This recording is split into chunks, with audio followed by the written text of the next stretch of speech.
আসসালামু আলাইকুম, ওয়েলকাম করছি আমাদের নতুন একটি এপিসোডে। আমি মোহাম্মদ সাজিদ।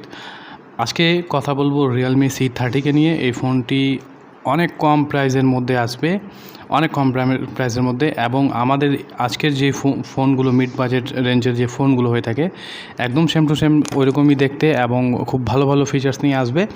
তো সম্পূর্ণ ফিচার যদিও এখনও আমাদের হাতে নেই, তারপরে আমরা বলে দিব যখন সেটটি চলে আসবে বা লিকগুলো বের হবে তখন আমরা সঠিকভাবে আরেকটি ভিডিও করব।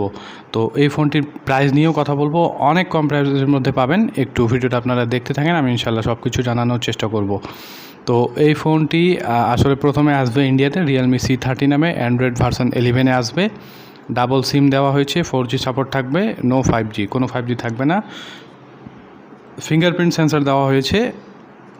এর ডিজাইন নিয়ে যদি কথা বলি, এর হাইট রয়েছে 165 মিলিমিটার এবং চৌড়া পাবেন মানে ওয়াইড পাবেন 76.4 মিলিমিটার, থিকনেস পাবেন 8.9 মিলিমিটার, যা সবগুলো সেটের মতো, সাধারণ একটি সেটের মতো থাকবে। এবং ওজন থাকবে 190 গ্রাম, একটু বেশি থাকবে যেহেতু ব্যাটারি মনে হয় বেশি দেওয়া হয়েছে। তো চলেন দেখা যাক। এবং কালার্স পেয়ে যাব আমরা এখানে ক্রস ব্ল্যাক, ক্রস ব্লু। ডিসপ্লেতে আপনারা দেখতেই পাচ্ছেন ফোনটি, এবং ডিসপ্লে সাইজটি যেটি থাকবে 6.5 ইঞ্চিস IPS LCD প্যানেল এখানে বসানো হয়েছে। মাল্টিটাস্কিং পেয়ে যাবেন। এছাড়াও আমরা এখানে যদি স্ক্রিন রেজুলেশন নিয়ে কথা বলি তাহলে 720x1600 পিক্সেলস এখানে আমরা পাবো। চিপসেট হিসেবে এখানে মিডিয়াটেক হেলিও G80 প্রসেসরটি পাবেন, G80 চিপসেট পাবেন এবং প্রসেসর অক্টাকোর পাবেন এখানে। তো মোটামুটি ফোনটি আপনি সবগুলো গেমেই খেলতে পারবেন, কিন্তু একটু ল্যাগ করতে পারে বড় গেমগুলো। আর এখানে র্যাম হিসেবে 6GB র্যাম ইউজ করা হয়েছে, যা অনেক ভালো। এই সব প্রাইস রেঞ্জের মধ্যে যদি 6GB র্যাম নিয়ে চলে আসে তাহলে দেখবেন যে মার্কেটটা কিন্তু আদার্স যেগুলো ব্র্যান্ড সেগুলো ধ্বংস হয়ে যাবে, ঠিক আছে। ইন্টারনাল স্টোরেজ শুধু একটাই পাবেন, মানে মেমোরি শুধু একটাই থাকবে 64GB। 128GBর একটা অপশান থাকলে ভালো হতো, নাই যেহেতু কোনো সমস্যা নেই।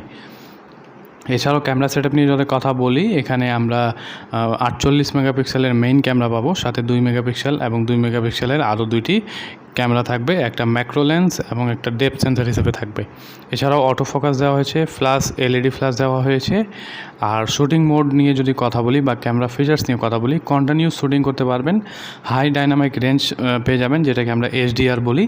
এছাড়াও digital zoom, auto flash, face detection, touch to focus সব কিছুই পাবেন, ভিডিও রেকর্ডিং করতে পারবেন। ফ্রন্ট ক্যামেরা আদার্স ব্র্যান্ড যেমন 5 মেগাপিক্সেল দিচ্ছে, ওর সাথে অনেক ভালো 8 মেগাপিক্সেল দেওয়া হয়েছে। আর ব্যাটারি সেকশন নিয়ে যদি কথা বলি তাহলে 5000 mAh ব্যাটারি এখানে পেয়ে যাবেন লিথিয়াম পলিমারের। এছাড়াও আর তেমন কিছু বলার নেই, ফোনটিতে 5G সাপোর্টেড থাকবে না, এটা আগেই বলেছে। এটি প্রথমে ইন্ডিয়াতে লঞ্চ হবে এবং ইন্ডিয়াতে লঞ্চ যখন হবে সেই হিসাবে প্রাইসটা দেখেই আমরা প্রাইস বলতে পারবো যেটা কেমন। এবং ফিঙ্গারপ্রিন্ট যে সেন্সারটি সেটা পাবেন আপনি পিছনের দিকে, সাইড মাউন্টেড থাকবে না বা ডিসপ্লেতে থাকবে না, এটি পাবেন আপনারা পিছনের দিকে।